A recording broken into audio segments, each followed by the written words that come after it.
Losing a parent is often one of the most profound moments of our lives. It's heartbreaking, it's disorienting, it's often complicated, and for many people, it marks a shift into another stage of life. Because we're not just losing a parent, sometimes we're losing a connection to our family history, maybe memories of our childhood experiences, someone who has known us our entire lives. Maybe it's a connection to a felt sense of safety or belonging. And especially after losing our last parent, it can bring up the unexpected but important question, who am I now? When my own mother died 3 years ago, of course I grieved her loss. But I think many of us recognize over time that grief extends beyond the person and can be also about what they represent or what we had with them, their love, their support, their presence, their stories. And sometimes it's also about what could have been.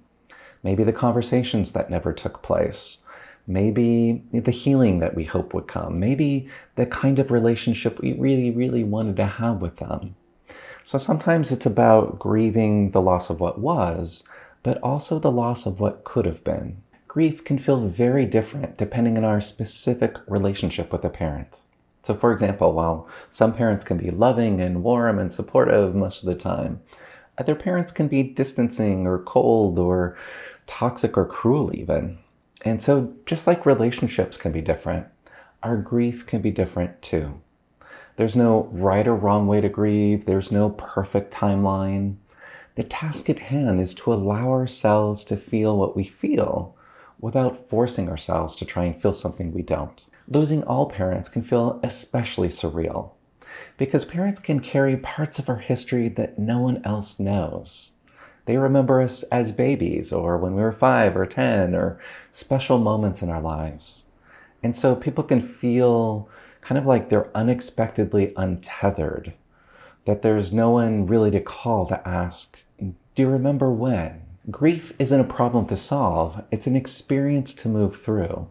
I think one of the most painful things I see people do when it comes to grief is believing that they need to feel differently, that they need to get over it already, or that they need to feel more or less.